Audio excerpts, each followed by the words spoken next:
So what's up? Magandang umaga sa inyo mga kagatas. Show homeboy again. So part 2 lang nung ano natin, yung pagkuha ng motor ng tropa natin last time. Tuloy lang natin. Ayos ka! Pangit!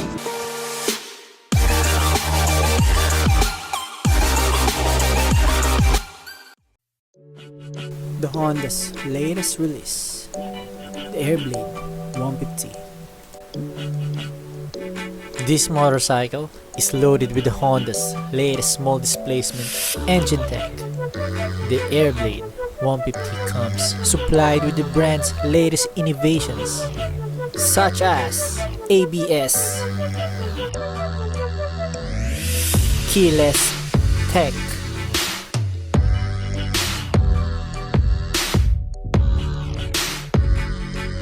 and my favorite, built-in alarm system. Powered by 150cc displacement and liquid cooled, this baby is worth the buck.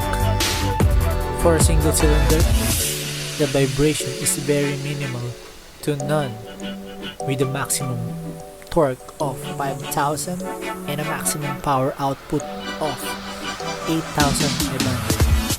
Para sa akin, ang 109k mo sobrang solid.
Ayos ka! Pangit! Keyless. Hindi ko pa na-try niyan yung ano, yung nasa akin yung susi, tas papanda rin na iba. Kung mamamatay. Mamaya try natin.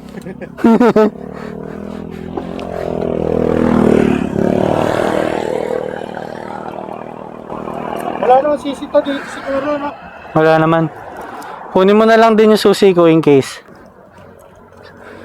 Susi ng kotse. Ayan na. Wow, suwabe ah.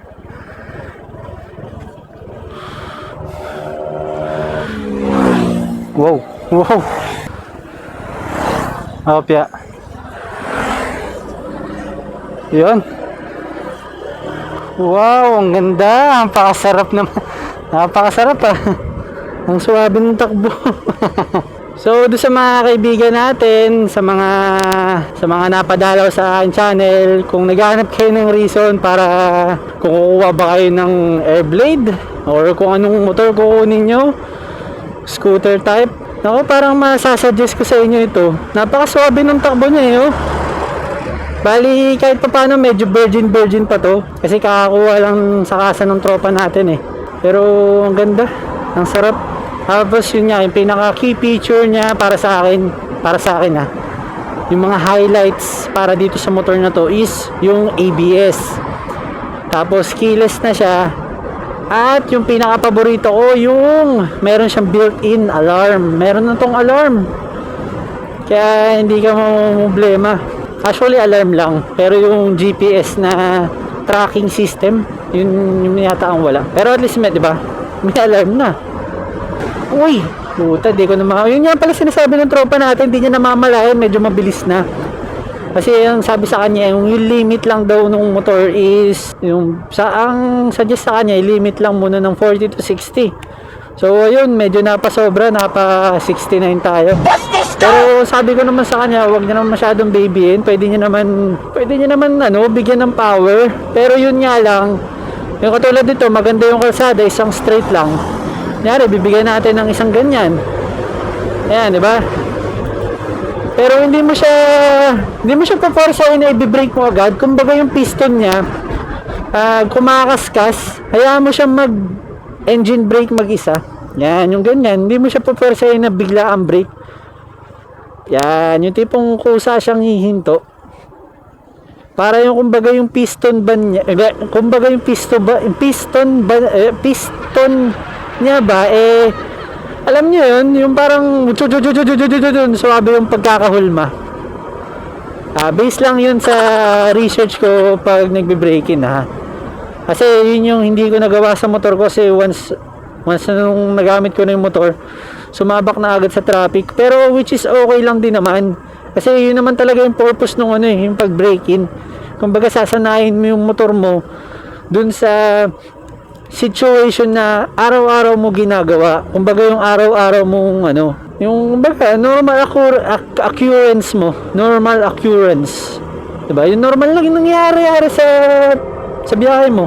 Kumbaga doon mo siya sasanayin. Kaya wala rin naman problema kung ganun yung braking mo or mag-hard braking ka. Huwag mo lang siguro masyadong babyin yung braking. Gawa nung baka pag nag-ride kayo ng tropa, tapos nagkakarat-ratan, baka mabigla, alam mo yun, pawawa naman. Kahit tapos na yung braking. Pero so far, napaka-suabe nitong motor na to. Yun ang masasabi ko sa kanya. Wala siyang vibration. Compared sa ibang motor, napakatining nung makina. Yung sa akin kasi alam ko nung medyo bago-bago pa yung Honda Beat ko, parang syempre bago pa, di ba, nasa braking period pa yung makina niya, medyo ano pa. Tapos tumatagal, pumipino siya ng pumipino hanggang sa okay na siya ngayon. So ito medyo pino na, parang kala mo naka-braking na ganun yung pakiramdam niya. Hindi siya ganun kabigat. Ayan, nakakapag ano siya, nakakapag nangangamote ako, kaya akong mangamote. Walang disiplina. Okay naman siya, swabe siya. Pero yun nga, yung pinakamagandang feature nito is yung ABS. So yung ABS, medyo na-overlook natin yung function nito, o yung kumbaga isa sa mga fundamental to bibigyan ko kayo ng mga sample clips. Ayan.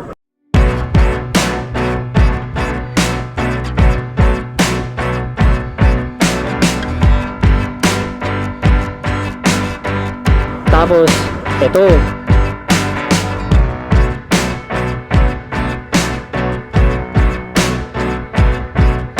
Yan, may comparison kasi yung walang ABS versus do sa may ABS. So, napanood ko lang din. Nung napanood ko yung pucha, napakalaking bagay pala nung ABS. Biruin mo yun, no? Yung mga skid, medyo may iwasan mo.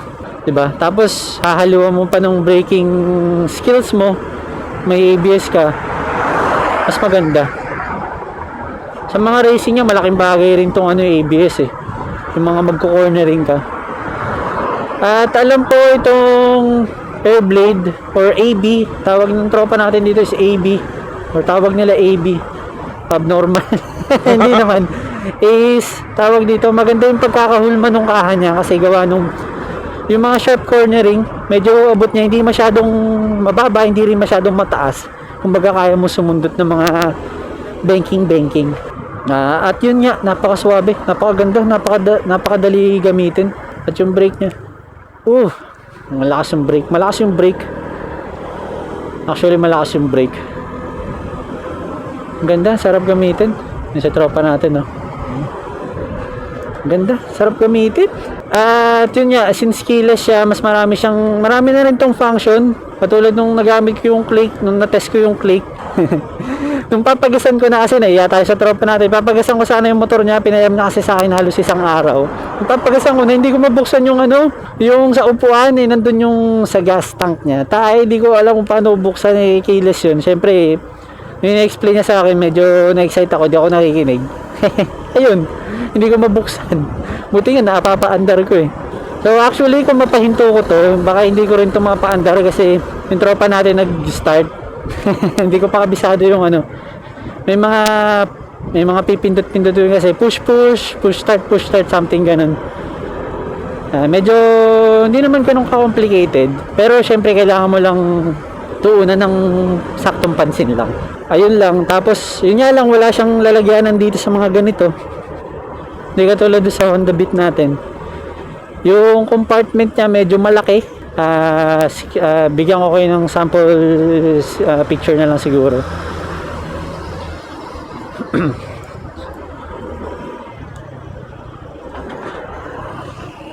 Yun, mga banking si Kuya.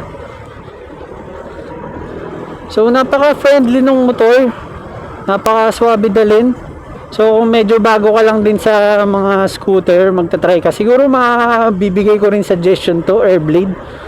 Yung height position mo is sakto lang, 5'6" ako, 5'6". Yung tropa natin is 5'7" yata o 5'8". So medyo malaki tingnan sa kanya, pero sakto lang yung dating, hindi naman ganun mukha siyang tanga. Hindi siya mukhang tanga na matangkad na o naliliitan doon sa motor. Sakto lang. Parang sakto lang kasi di naman ako nahirapan kanina eh. Yung ano niya, side mirror niya okay din, tapos may design siya na parang ano tawag dito? Carbon. May carbon design. Kulit niya, yung cute. Yun Masarap gamitin. Yun lang masasabi natin dito. Sobrang solid gamitin.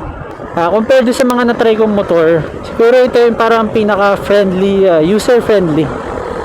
Sa click din naman medyo kaso ano pa yun, medyo lumaban pa kasi sa akin ng bahagya yun. Kumbaga nag-adjust pa ako sa kanya ng saglit lang naman. Dito once nung sinakyan ko siya, di na, rekta na agad. Parang alam mo yun. Pero yun nga lang, mas swabe yung dating niya, mas swabe yung arangkada mo. Hindi ganun doon sa na-try kong click. Hindi rin ganun katulad sa akin. Sa akin kasi wala na wala nang iwan kaluluwa factor. Yung speed kasi yung torque kasi nung Honda Beat is, alam mo yun, sakto lang. Saktong-sakto lang talaga. Hindi ganun kaano. Ito kasi iba eh. Iba yung torque nito. Iba rin yung torque nung sa click. Actually, mas malakas. Alam ko mas malakas tong AB, Airblade. ng onti lang naman, onti lang yung difference, pero mas malakas nga lang to si Airblade ng bahagya. So yun, hindi ko siya mako-compare sa Aerox, sa NMAX, kasi hindi ko pa, actually to be honest, hindi ko pa nasakyan yun hindi ko pa nasiyasat mabuti yung mga unit na yun. So pwede ko siya ma-compare sa click or do sa mot-mot natin na Honda Beat. Pero yun nga, kung naghahanap ka ng dahilan para kumuha ng Airblade, ito masasuggest ko sa inyo. Medyo user friendly siya. Hindi siya at the same time may power siya, may power output. Ayun nga, safe ka kasi may ABS ka na at may alarm ka. Ayan, try natin mag-banking. Ay, sarap naman. Ay, diba? So hindi ko masyado ma-banking kasi gawa nung yung gulong kasi nito kailangan din kailangan din i-break in. At least 800 km. Yung tropa natin na-drive pa lang ng 73. So kanina 60 plus nung umalis kami. So ayun. So basic impression lang ako. Hindi naman ako expert sa mga ganitong mga motor. So first time ko lang din to masasakyan. Actually first time ko talaga to nasakyan. Napakasarap. Yun lang ang masasabi ko, napakasarap. Napakaswabe. At yun nga, medyo pumogi tayo ulit. Pumogi tayo ng bahagya kahit saglit lang.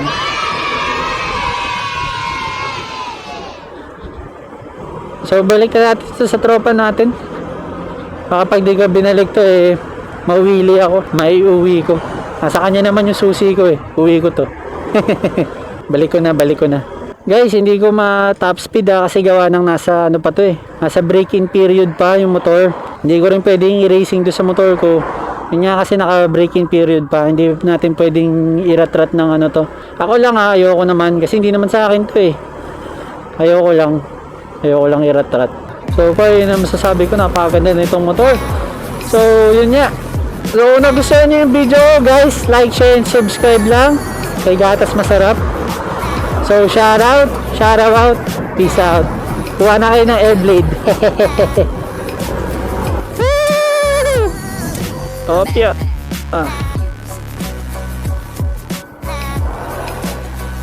Ano yung mga nakalagay doon sa panel niya? Meron fuel cons nakalagay doon eh. Dito. Ito oh. Fuel cons. Ano yun? Tanga talaga.